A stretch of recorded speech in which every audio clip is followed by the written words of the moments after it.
Apakah trading itu sulit?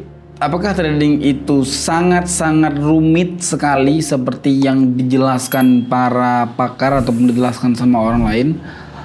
Menurut pandangan saya, trading itu tidak terlalu sulit. Yang sulit adalah di pikiran kita sendiri, di bagian otak kita sendiri. Ya, kita diribetkan sama diri sendiri. Mereka nggak salah, mereka yang mengajarkan nggak salah, mereka yang memberikan informasi nggak salah. Mereka memberikan informasi kalau teknik seperti ini caranya, teknik seperti ini cara. Mereka nggak salah. Kita terlalu banyak nonton video yang seperti itu. Apakah kita salah juga? Enggak. Kita menggali informasi, itu hal yang wajar. Tetapi yang salahnya apabila kita turun ke lapangan ataupun kita turun di tradingnya dan kita memakai semua itu, sedangkan semua itu ada plus dan minusnya.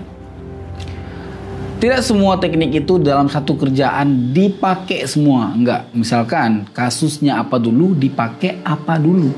Jangan sampai dipukul ratakan semua. Itu kehidupan yang nyata. Kemarin di video kami di sawah berserta Boycil. Anak yang belum sekolah, dia belum sekolah SD bahkan, dia masih berumur 4 tahun. Dia belum terlalu bisa berbicara. Dia ngomong, dia bilang, ditebak bahkan. Saya hijau. Kenapa kamu memilih warna hijau? Suka warna hijau. Jawaban apa itu suka warna hijau? Tapi itulah Boycil, dia nggak tahu apa-apa. Tapi kenapa dia bisa berhasil open posisinya? Berhasil entry-nya? Karena dia memang tidak ada beban apapun.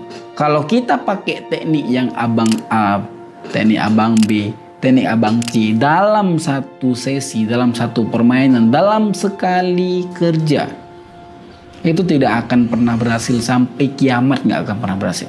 Apa selanjutnya yang kita lakukan? Yang kita lakukan adalah kita harus mengerti kunci dari trading. Kunci dari trading adalah mengetahui dari tekniknya. Tekniknya ataupun dasarnya. Dasar trading itu cuman dengan tren. Kemanapun Anda pergi, cuman dengan tren. Trading dimanapun, cuman tren. Tidak ada lain, cuman tren. Teknik itu cuman SNR, tidak ada lain, cuman SNR. Apakah kita bisa menebak seperti Boycil tadi? Bisa. Apakah trading itu gampang? Gampang. Yang bikin sulit adalah di pikiran kita sendiri. Kita masuk segmen kedua, kita membedah gimana caranya. Misalkan kalian mau membuktikannya, kalian boleh beli satu kartu remi. Kartu as joker itu, kalian tulis buy dan sell. Saya contohkan. Berlama-lama kemudian. Sayangnya kita nggak punya kartu, tapi kita punya koin. Dan koin di sini, saya sudah gambarkan S dan B. Kalian nampak? S dan B. Baik. B di seribunya, S di angklungnya. Sebenarnya teknik yang saya pakai untuk video kemarin, kalau kalian belum nonton, kalian boleh klik di sini. Teknik yang saya pakai di video kemarin adalah teknik lempar dadu. Teknik lempar dadu, apakah itu baik? Enggak juga. Apakah itu judi? Iya, itu judi. Itu real tebak-tebakan. Tapi kalau kita berangkat dari apakah ini, kita ambil dari sisi positifnya. Semoga kalian bisa mengerti.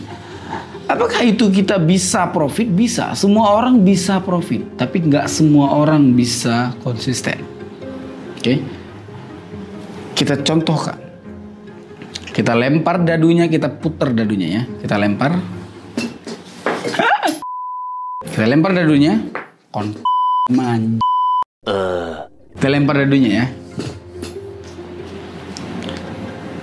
Di B 1000 di B. Semoga kelihatan. Oke, kita open B, kita entry B, kita klik warna hijau. Sama seperti hal anak kecil tadi ngomong warna hijau. Kenapa warna hijau? Karena suka warna hijau. Inilah kenapa entry B, karena dadunya keluar B. Nah, di sini apakah bisa profit? Bisa. Apakah bisa loss? Ya pasti bisa, karena kan dua kan. Buy or sell. Apakah bisa profit? Bisa. Apakah kita bisa loss? Bisa. Apakah kita bisa rugi? Nah, itu tingkat kerugian kita bisa settingnya. Saldo kita di atas 20 juta, sampai mampus kau kompensasi pun gak akan pernah habis saldo itu. Percaya sama saya. Gak percaya? Kita kompensasi. Kita coba kompensasi. Kita open buy. Kita kompensasi sampai K2 kita kompensasi. Ataupun gak perlu kita kompensasi. Kita kompensasinya itu dengan cara melempar dadu lagi. Pilihannya cuma dua. Mengerti gak maksud saya? Pilihannya cuma dua. Kalau nggak naik turun, nggak mungkin kita tolol sampai 7 kali kita tebak 7-7-nya gagal, nggak mungkin. Kita masuk ke bagian ketiga, bab ketiga. Kenapa bisa gagal? Perhatikan, ini video kita 14 detik lagi, 8 detik lagi menuju ke selesai transaksinya, selesai dari menitnya dan berhasil. Apakah di sini saya menganalisa? Enggak. Tidak, saya cuma melempar dadu doang. Apakah bisa? Bisa. Bisa profit? Bisa. Tapi apakah ini trading yang sebenarnya? Bukan. Kau mau trading forex, kau mau trading di kripto pun, kau lempar aja ini punya. Ini trading kripto yang saya ngomong bukan kripto yang sebenarnya. Bukan. Kripto yang sebenarnya adalah kripto yang kita tanam Bitcoin. Kita tambang Bitcoin. Sorry, kita beli Bitcoin, invest Bitcoin. Itu benar. Tapi kripto yang agak-agak kurang sekarang adalah kripto yang dia main lot, open posisi main lot. Itu yang saya maksud ya. Hampir sejenis kayak di forex. Bisa nggak entry? Bisa. Dengan lempar dadu ini? Bisa. Buktikan nggak percaya? Bisa. Bisa dengan lempar dadu. Karena pilihannya cuma dua. Kalau pilihannya 4 mungkin nggak bisa. Agak sulit. Lebih kecil kemungkinannya. Pilihannya 4. Atas, bawah, kanan, kiri. Itu sulit. Ini cuma atas bawah, gampang. Masuk ke bab ketiga, di mana kita gagal? Kita gagal di saat kita terlalu banyak tahu seperti bab pertama tadi. Kita terlalu banyak tahu, kita terlalu banyak mengerti, kita terlalu banyak mendiskusikan dengan kepala kita sendiri. Saya berikan contohnya. Di saat Anda belajar trade, di saat Anda belajar trading, Anda disuguhkan dengan support resisten, dengan materi support resisten. Katakan aja teknik sideways. Pertama-tama di sini Anda menganalisa kalau ini dia SNR yang flat, datar, ataupun bisa disebutkan dengan bahasa dari sideways trend. Di sini berhasil, di sini berhasil. Manusia akan nyaman apabila dia selalu berhasil. Itu benar. Sesuatu yang dia bikin gampang itu dia akan nyaman. Di sini dia akan entry sell, gagal. Dia pikir akan terjadi lagi sell. Oke lah, di sini gagal. Mungkin dia koreksi, itu dalam pikirannya. Ini belum terjadi ya. Di sini dia entry sell lagi, gagal lagi. Ternyata trennya udah naik. Oke. Bisa dia naik membuat cekungan seperti ini. Dia pakai teknik cara kedua. Dia pakai dari garis sorot.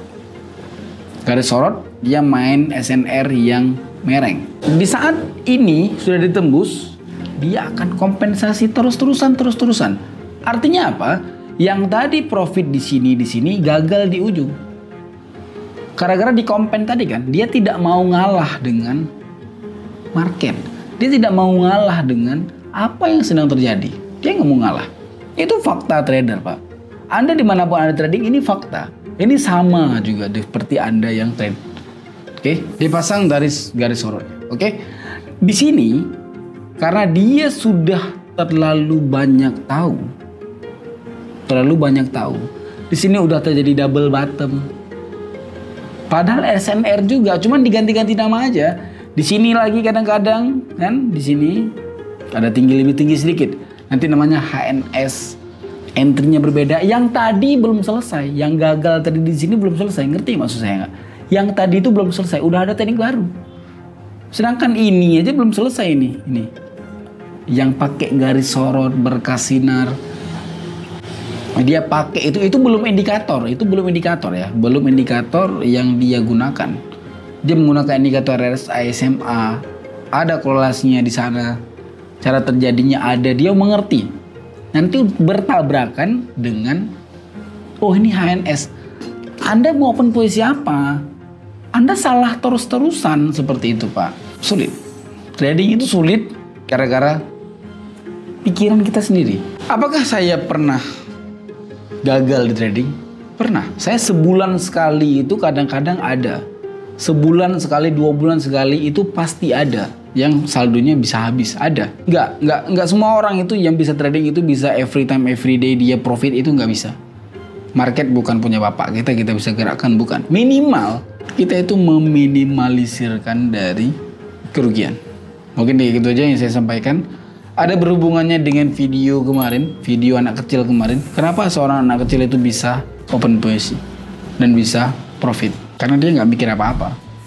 Kita yang gagal-gagal ini adalah kita yang terlalu banyak mikir, terlalu banyak teknik kita pikirkan. Bye-bye.